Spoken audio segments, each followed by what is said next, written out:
your sewing teacher. I'm here this week to talk to you a little bit about sewing machines. Some of my viewers have been messaging me and asking me if I would please explain the machines that I use on a regular basis. If this is the kind of content that you like, please give this a thumbs up, and you can always subscribe and click the bell in order to be notified of upcoming videos on Sundays. Let's get started. Now, maybe it's the teacher in me that I feel like I need to give you just a tiny bit of history. I want to talk about the types of machines that you can see out there today. So we have many different kinds of industrial machines. When people are working in manufacturing and they're using a line system of their manufacturing of the product that they're sewing, there are many different industrial machines that can be used. We have industrial garment machines, there are blind stitch machines, industrial sergers or overlockers, there are industrial cover stitches, and then there are many individualized industrial machines, such as those that just do tacks, some that do blind hems, some that do buttonholes. Now, the industrial machine doesn't end up being in people's homes very often, but the reason that they do is that they want to do something that's a little heavier duty. So my Daisy, she is a PAF from the 1960s. She's been overhauled. She has a new motor, but everything else is original on the machine. Now, she is what is called a cylindrical machine. She has a cylindrical base rather than having a platform bed, and she is really fantastic for working with leathers, upholstery, and being able to get into small edges. If I show you some pictures of some other industrial machines that are also well known for leather and upholstery, you can see that they have a full flat bed. Now, there are lots of different industrial machines out there, but many of them don't end up in homes unless you're starting to produce things that you need to have that specialty for. Now, let's talk about domestic machines. The first one I want to talk about today is just a regular, non-electronic manual domestic machine. Now, I have this Janome Sewist. I think this is a Sewist 525. This is one of the machines that we use in my classroom, so I purchased one for home. And we also use the 2212 in the classroom. These machines are workhorses. They are fantastic in the fact that they don't have an electronic panel. You don't have to worry about, any electronic failure. But everything is manual. So all of your choices are done by turning these knobs. The 2212, you're working with levers, so it ends up being a really great choice. And I have to tell you, my students use these machines every single day for 10 months. They only get serviced every 2 years. We've had the machines at school, some of them, the older ones, we have had since 2009. So think about how much use they get.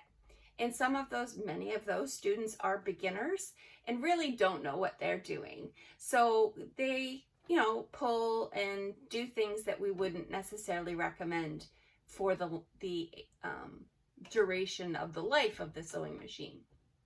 But I have to say that these are fantastic.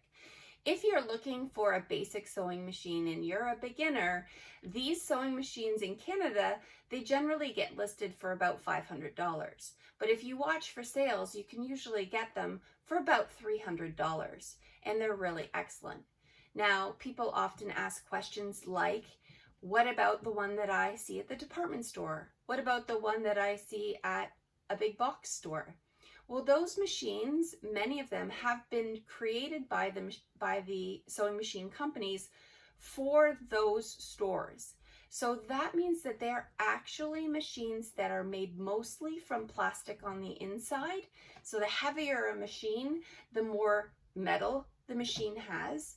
And those ones that we find at the big box stores for, under $100 or for under $150, they're actually made to be disposable. So that many of the sewing machine repair places will not actually take those for any kind of servicing. So if they don't work anymore or they're broken, then they're garbage. So you really want to think about how much another $100 is going to hurt your budget. Because if you can put another $100 into it and you can spend $250 or $300 on a new machine, that's fantastic. But please don't forget about the used sewing machine industry. You can go to thrift stores and find older secondhand machines, and then taking them in for servicing, you can have yourself a fantastic machine. So many of the machines, the older they are, the better they are, the heavier they are, the better they are. It means that they can be serviced and they will last longer because they have more metal pieces on the inside of the machine than plastic. So please keep that in mind. Many of my machines are used, my specialty machines, I'll show you, because I find that it's more economical for me to have a used machine, and I can always get them serviced, and usually the new to me ones are perfect for me. But this machine is a great workhorse. I use this one as my regular sewing machine. I also have a specialty machine that I use for sewing every single day, but it's nice to have the two. That way if one breaks or something happens, I always have a second one. And because I'm always sewing, it is important for me to have that spare. So that's my Janome. Now Janome does make other basic machines. I learned to sew on an old Singer. My mother had a brother. What else did we have? Oh, we had the Sears Kenmore from the 1970s. All of those machines were fantastic machines for us. My mom made sure that when we turned 18, both my brother and I got one of those machines, and then she had her own machine. It's important to not overlook a used machine. It's important to not overlook a basic machine. You don't need all the bells and whistles to start. And so that's probably one of the very first things I think I need you to know. This is my Janome Memory Craft 9700. This is a dual purpose machine in the fact that it does embroidery.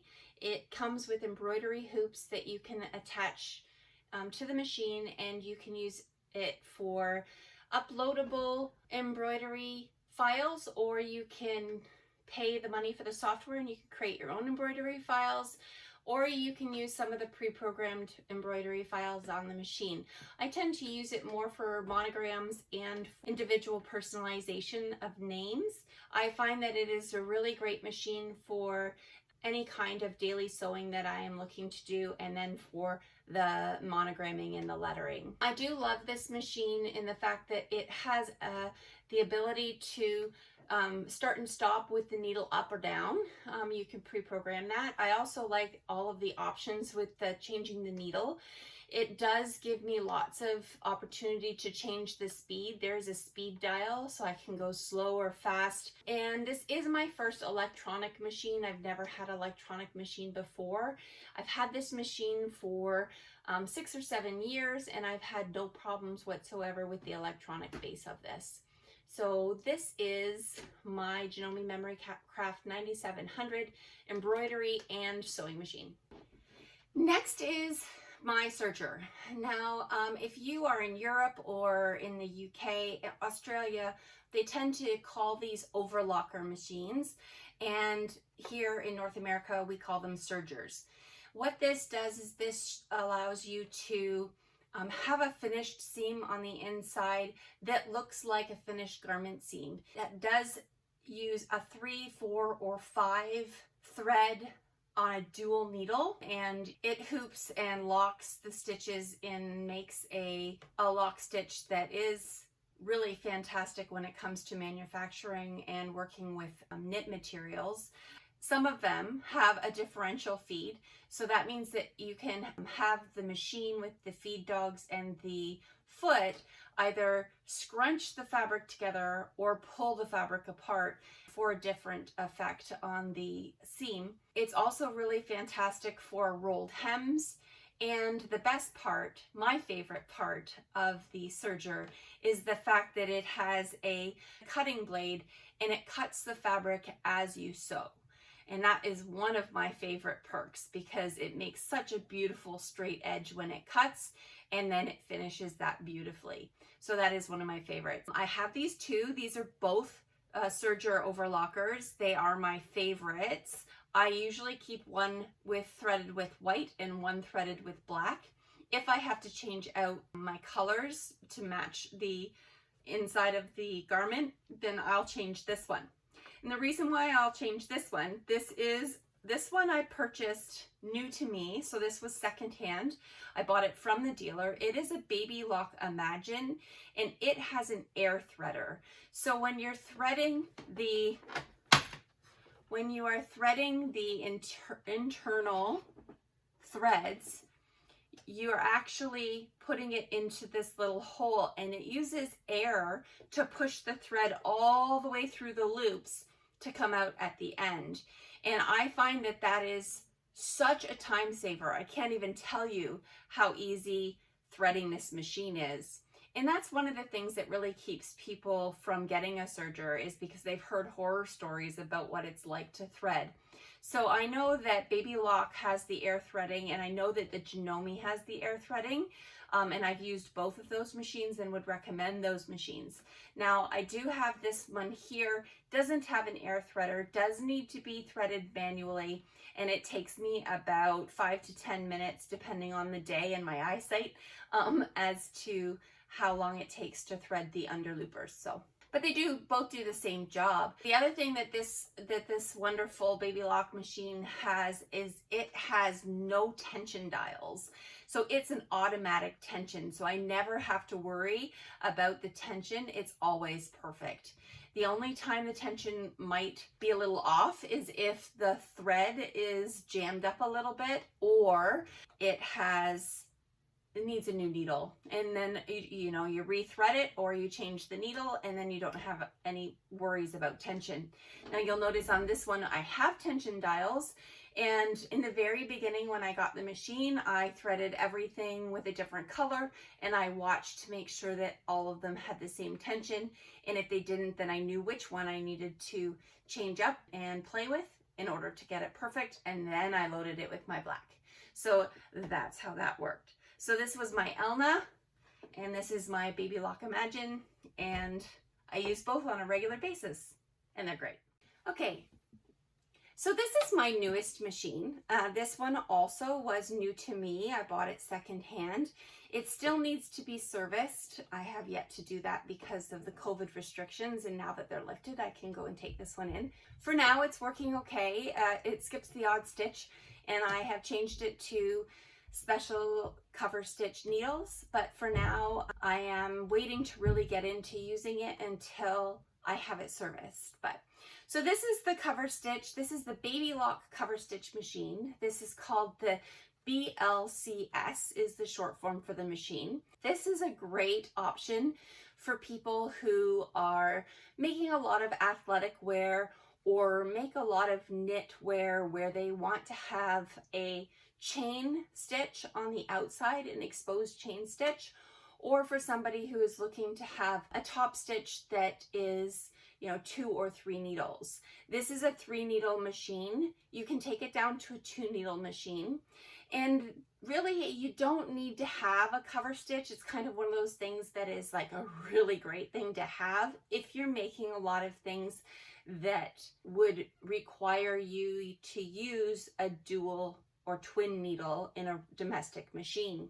So if you're making things like swimwear, dance wear, figure skating clothing, athletic wear, leggings, anything with a lycra or a spandex, or any knitwear, sweatshirts, hoodies, anything that you would use for an exposed chain stitch or a top stitch, dual needle top stitch, a cover stitch machine is a beautiful thing to have.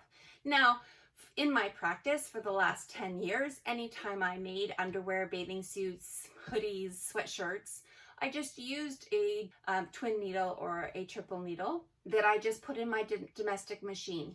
Now, the benefits of having a cover stitch over a twin or a triple needle in my domestic is that those needles tend to bend a lot, and they're not cheap. So if this is something that you want to do on a regular basis, it might be worth finding a used secondhand or a new to you machine. But it's, again, not required. The same as a serger is not required. You know, with your domestic machine, you can use a zigzag stitch and you can go on and off the fabric and do an overcast stitch. So you don't need that serger. And you really don't need this cover stitch because you are able to do those things with your domestic machine. So it's really kind of a added toy. So that's my cover stitch machine. Last but not least, this is Daisy. Daisy is a FAF machine and she has a number. She is a FAF 335. And she is about 1960s. I don't have an exact age on her. Before I purchased her secondhand, the motor on her had been replaced and a couple pieces on the inside of the cylinder had been replaced. But everything else about Daisy is original. And the reason why I decided I needed Daisy was because I wanted something that would work really well with leather and upholstery fabrics, because in my bag making practice, really is difficult to get through all of the layers that I'm looking for with a domestic machine. So I had been looking for something that was made for leather usage. Now, the walking foot is really interesting in the fact that you can put a walking foot on a domestic machine and get more use out of it. But if you have multiple layers, like 4, 5, 6 layers of leather or faux leather, you're not really going to get through it very well with a regular machine. You'll have skipped stitches and even just have the machine not willing to sew it at all. Now, I bought her because she was available, not understanding the difference between a cylindrical base and a platform base. Now, the cylindrical base is excellent if you are working on tight spaces, shoes, slippers, anything where you kind of need to get into a small space. You can just wrap it actually around this cylindrical base and kind of get in there. Some of the modern machines that are like this, especially those made for shoes, have a rotating foot, so you can actually switch the direction that the foot goes in, and that's really handy. But those machines were just out of my price range, and so for now I'm going to be happy with what I have and use her for the things that I would really like to be able to make and not worry about skip stitches and things like that. Now, this machine does need to be oiled. Every place that has a red spot is where you oil. And the other thing about this machine is that it's very finicky in regards to what needle. It has to be an industrial machine needle, and also which direction the needle eye is facing. The needle eye on an industrial machine faces right to left, whereas on a domestic machine, the eye faces you. So that's really important to understand. The other thing that is really interesting, now I do miss having the platform, because when I'm making the bags, I sometimes wish I had, you know, that full length rather than it dropping while I'm sewing it. So I'm thinking about asking my neighbor to create an extension table for me that is custom for this machine. Now, I haven't mentioned extension tables yet, but if you're a quilter, you might be familiar with extension tables. When you're working with larger items in the extension tables, allow for a larger surface around the machine. So I'm going to show you one right now. This is the Sew Steady. I have one of these Sew Steadies for my Janome, and if I'm working on a quilt, I will take it out, and it allows for that quilt to lay flat while you are sewing. So that's something that's kind of important. I think I've hit all kinds of sewing machines today. I hope that this has been informative for you. Quite a few of my viewers were interested in the machines that I use here and in my practice, so I hope that I've informed you about those, and at the same time informed you a little bit about other sewing machines. Maybe this is a sewing machine 101, maybe it's just all about my machines. I'm not quite sure where to put it. But anyway, if this is the kind of content that you like, you know what to do. And if this is the kind of content that you'd like to see on a regular basis, you could click subscribe, and you could click the bell to be notified when videos are uploaded on Sundays. I really want to thank you today for joining me. I really appreciate it. It's always nice to be a part of the journey. This is the sewing journey. It could be my students, it could be my children, it could be my sewing journey, but it's definitely your sewing journey. Thank you so very much. I hope that everybody has a great week, and I will see you next week.